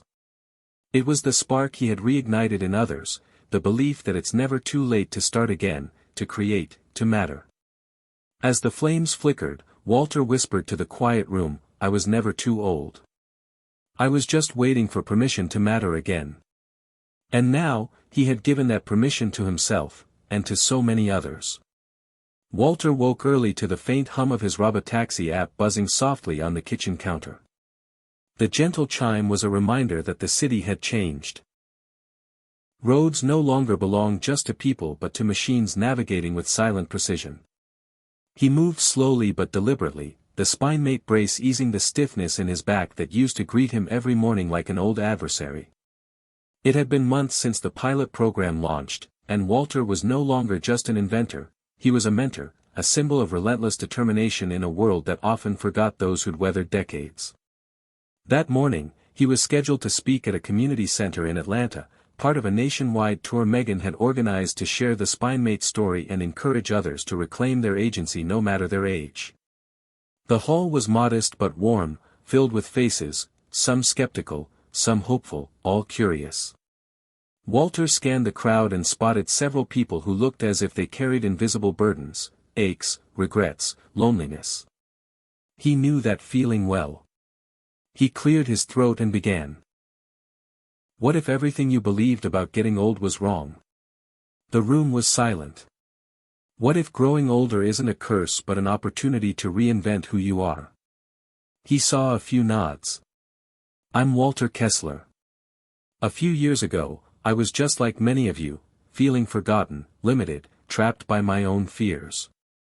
I thought my time had passed. But then I remembered something Elon Musk said, when something is important enough, you do it even if the odds are not in your favor. That's when I decided to stop waiting for permission to matter. As Walter spoke, he felt the energy shift. The crowd leaned in, hanging on every word, every honest admission of struggle and hope. He shared stories of his garage, the long nights, the failures, and the breakthroughs. He talked about the SpineMate brace, not just as a device but as a symbol of refusing to be sidelined by age. After his talk, a woman approached him. Her name was Joan. She was 72 and had recently lost her husband. I thought my life was over, she said, voice trembling. But hearing your story, it gave me a spark. Walter smiled gently. Joan, it's never over until you say it is. Over the next weeks, Joan began volunteering to help others in her community, inspired by Walter's message. Walter stayed in touch, proud of the small ripple his story created. Meanwhile, the partnership with Tesla deepened. Walter found himself collaborating with young engineers and designers, learning new technologies and sharing his hard-earned wisdom. It wasn't always easy, he struggled with jargon and speed, but each challenge became a lesson, a reminder that growth required humility and grit. One evening, as Walter reviewed new prototypes, Megan came in with news. Dad, Elon tweeted about you again. He said, Walter's grit is the real innovation. Age is no barrier. Walter chuckled softly. The man who had sparked this revolution was watching, cheering from afar. It wasn't about fame or validation, it was about a shared belief that limits were meant to be tested. The Robotaxi fleet continued to expand, now a familiar presence in cities across the country. Walter often caught rides, marveling at the seamless blend of technology and humanity. He thought of the passengers, young and old, finding new freedom and connection. One day, at a hospital where the exoskeleton pilot was underway, Walter received a call from Dr. Rivera, a physical therapist. Walter, I have to tell you, your invention changed the way we care for our patients and staff. It's more than support, it's hope. Walter's chest swelled with pride. This was the impact he dreamed of but never dared believe possible. Yet, despite all the progress, Walter remained grounded. He spent quiet moments reflecting on the journey, the fear, the failures, the unexpected kindness. He knew the story was far from over. There were still barriers to break, stories to tell, lives to touch. One evening, sitting on his porch with Megan, Walter said, You know, I used to think my best years were behind me. Megan looked at him, eyes bright. And now? Now, I see them as just the beginning. The sky stretched wide and deep above them, a canvas for dreams both old and new. Walter smiled, feeling the steady beat of possibility in his heart. The world was changing fast, but so was he. And that was the greatest innovation of all. Walter awoke to the soft glow of morning light filtering through the curtains, the SpineMate brace resting beside his bed like a trusted companion. Today was different, not because of a big meeting or a new prototype, but because he had decided to visit his old neighborhood, a place steeped in memories both joyful and painful. As he walked slowly down the familiar streets, the cool autumn air crisp against his skin, Walter felt the weight of years settling over him like a heavy coat. He passed the corner store where he used to buy candy as a boy, the park bench where he once proposed to his late wife, and the cracked pavement where his children had learned to ride their bikes. Each landmark whispered stories of a life lived fully, but also of moments lost to time and change. Walter paused in front of the faded facade of his childhood home. The windows were boarded up now, the garden wild and overgrown.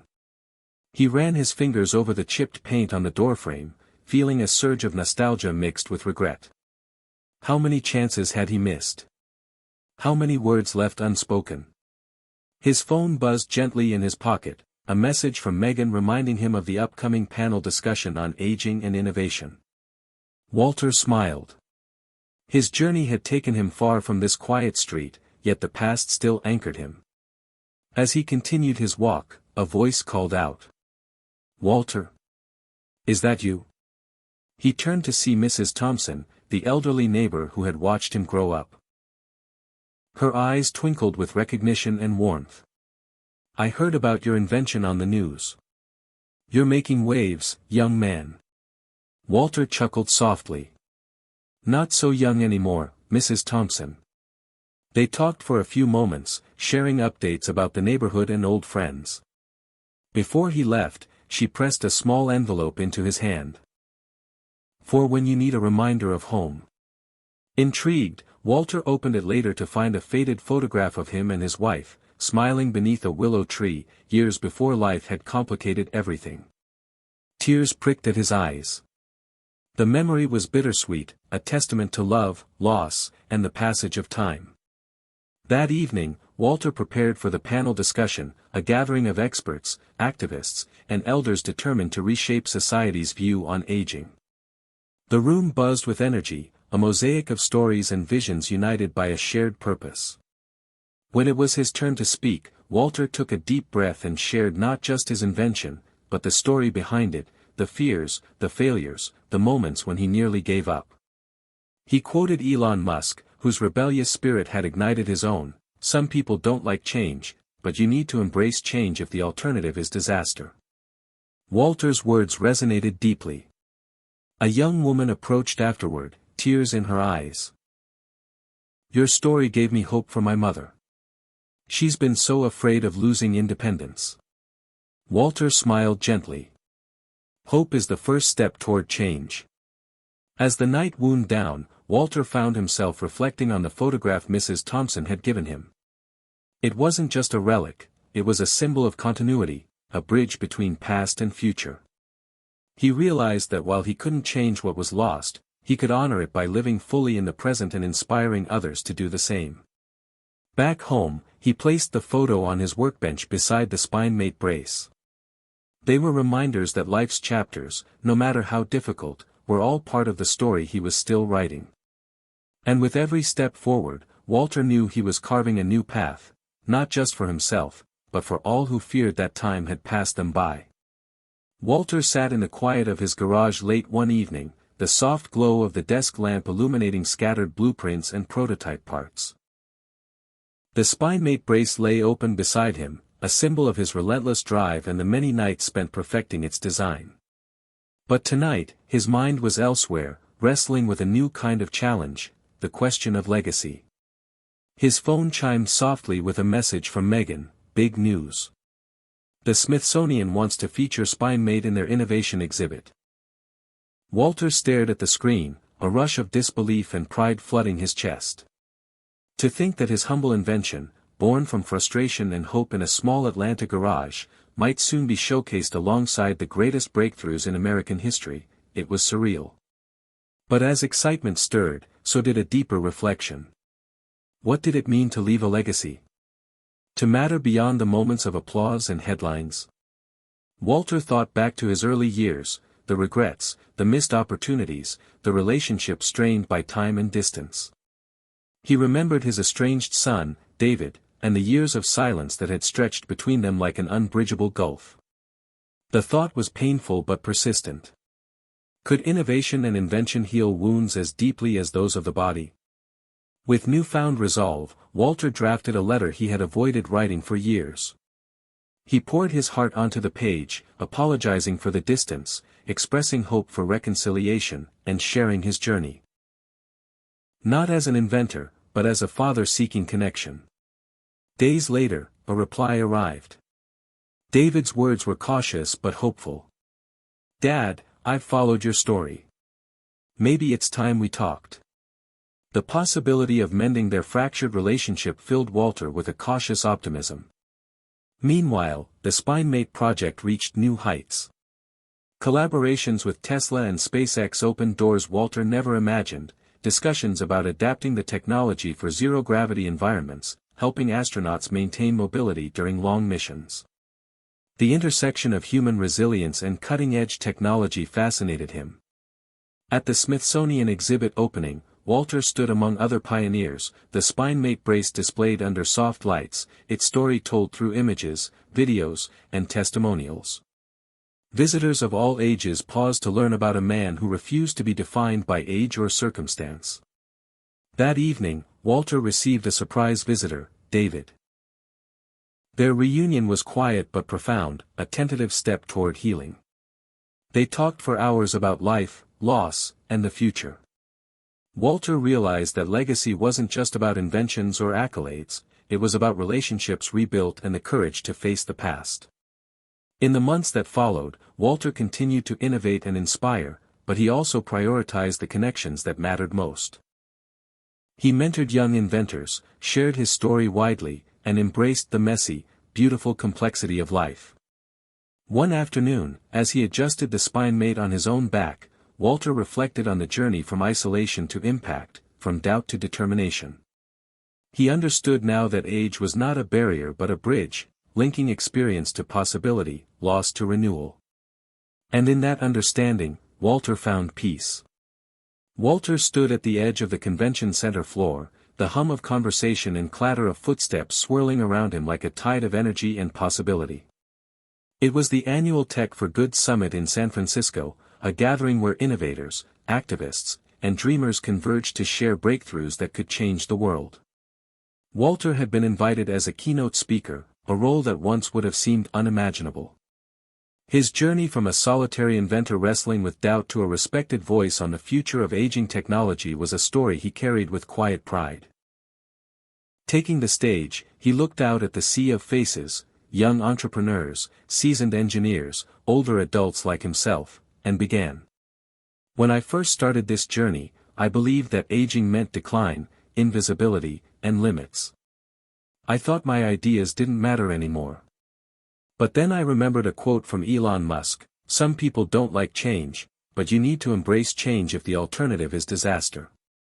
Those words lit a fire in me."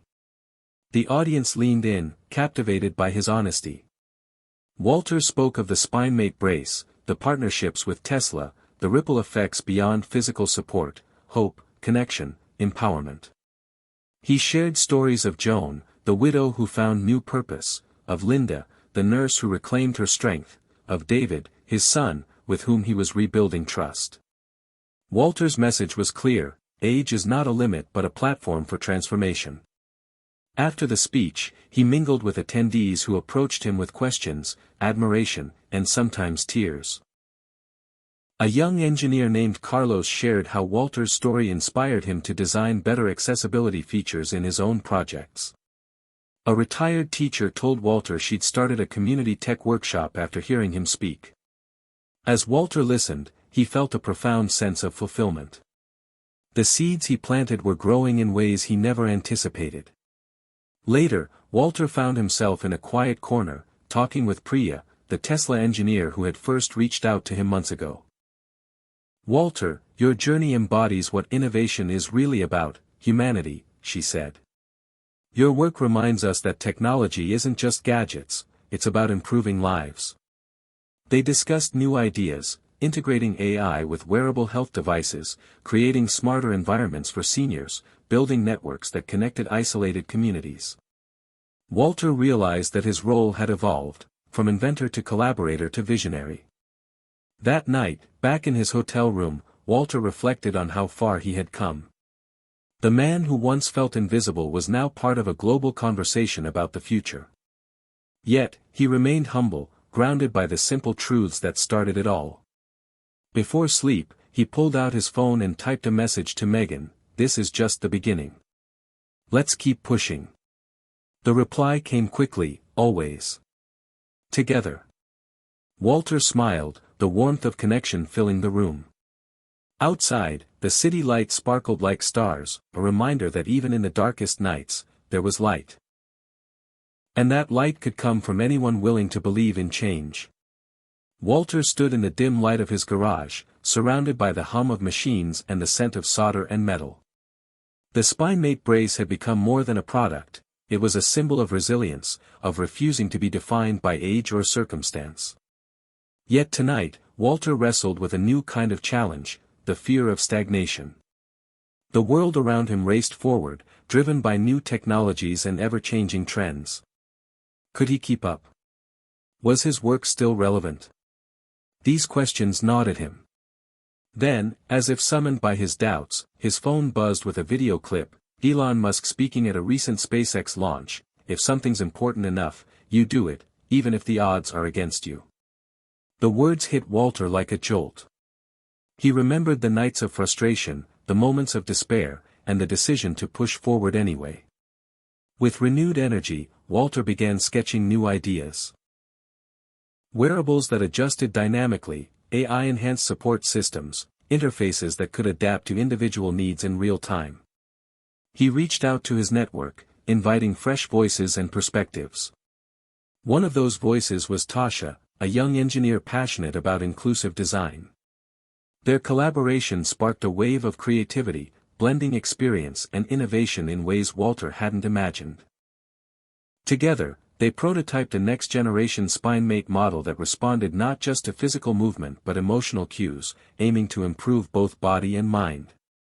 The process was demanding but exhilarating, a reminder that growth was lifelong. Meanwhile, Walter continued his outreach, speaking at events, mentoring others, and sharing his story. He understood that his journey was about more than inventions, it was about inspiring a mindset shift. One afternoon, Walter received a call from David. They spoke for hours, bridging years of silence with honesty and hope.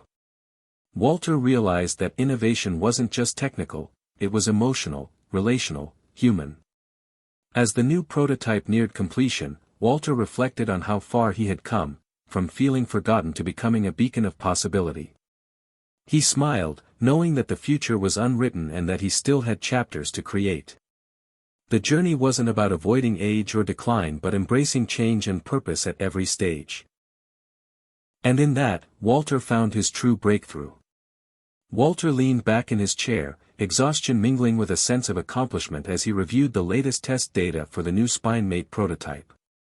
The device was more than a brace now, it was becoming a companion, an extension of the wearer's will and spirit.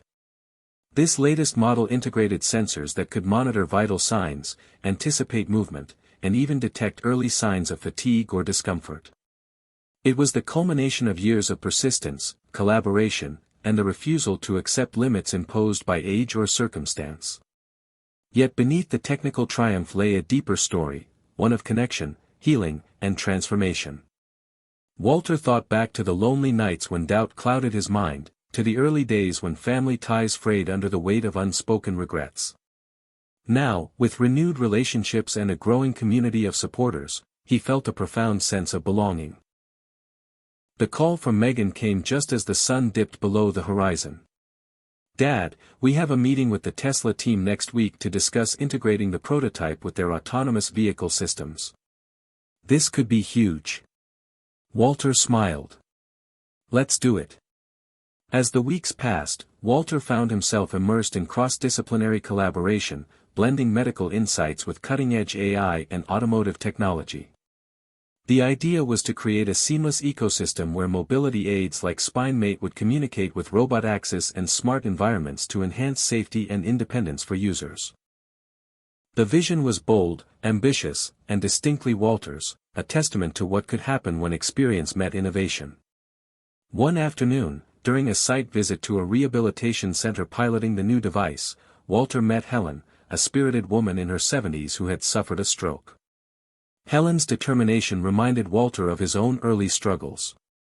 She shared how the spine mate helped her regain confidence, even encouraging her to join a local walking group. Their conversation was filled with laughter and tears, proof that technology's greatest power lay in restoring dignity and connection. That night, Walter sat on his porch, the prototype resting beside him like a silent promise. He reflected on the journey, the moments of despair, the sparks of hope, the people who had walked beside him. Elon Musk's rebellious words echoed in his mind: when something is important enough, you do it even if the odds are not in your favor. Walter realized that those words had become his mantra, guiding him through uncertainty toward purpose. The road ahead was still uncertain, full of challenges and unknowns, but Walter no longer feared the future. He had learned that age was not a cage but a catalyst, a call to embrace change, nurture relationships, and keep dreaming. With a steady heart, Walter looked to tomorrow, ready to keep pushing the boundaries of possibility.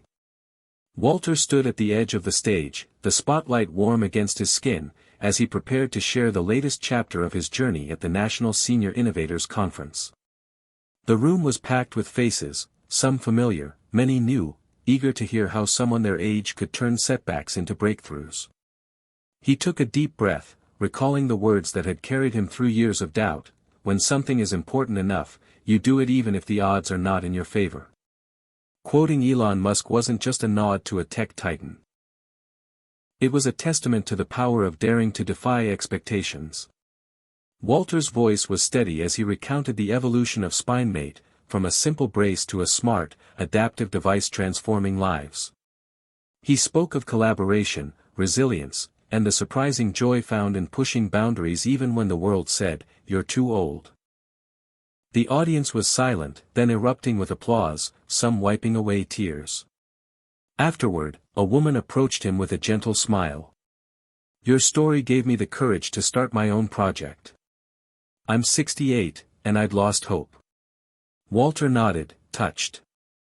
"It's never too late. The only limits are the ones we accept."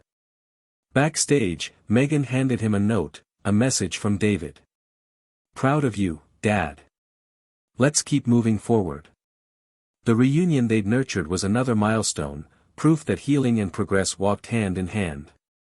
As Walter left the conference, he felt a swell of gratitude, not just for his own journey, but for the community of elders refusing to be sidelined. The Robotaxi fleet was expanding, carrying more seniors safely through city streets, and the latest SpineMate prototypes were being tested in homes and hospitals nationwide. Walter's vision of technology as a bridge, not a barrier, was becoming reality. Walking to his car, he paused to watch a group of children playing nearby, their laughter echoing like a promise. The future belonged to all generations, connected by stories, dreams, and the courage to change. Walter smiled, knowing his own story was far from over. Age was not an end but a beginning, and with each step forward, he was helping rewrite what it meant to grow older. The night sky stretched above, vast and open. Walter breathed deeply, ready for whatever came next. Walter sat quietly in his workshop, the soft glow of the desk lamp casting long shadows over blueprints and scattered tools. Outside, the city hummed with life, Robotaxis gliding silently through streets, a testament to a future once only dreamed of. He looked at the SpineMate brace resting beside him, a symbol not just of invention but of persistence, hope, and transformation. Reflecting on his journey, Walter felt a profound sense of peace. The years of doubt, isolation, and struggle had given way to purpose, connection, and impact. He recalled the early days when aging felt like fading, when the world seemed to move on without him. But through resilience and a spark of rebellious spirit inspired by Elon Musk's fearless mindset, he had rewritten his story. Walter thought of the people whose lives had intertwined with his, the widow who found renewed strength, the son with whom bridges were rebuilt, the young engineers energized by his example. His legacy was more than technology, it was the courage to change, to believe, and to keep moving forward. As he prepared to leave the workshop for the evening, Walter received a call from Megan. "Dad, the Smithsonian exhibit was extended another year. Your story is inspiring more people every day. Walter smiled, gratitude swelling in his heart. It's never too late, he said softly, echoing the lesson he'd learned. We're all capable of more than we imagine. Walking outside, Walter breathed in the cool night air, the stars above a silent witness to the endless possibilities ahead. He knew the future was uncertain, but also filled with promise, for himself, for his family, and for everyone who dared to dream beyond the limits of age. And in that knowing, Walter found his new beginning. Hit subscribe and leave a comment with where you're watching from. This story might just spark a new beginning. What's one thing that always pushes you forward, even when things get tough?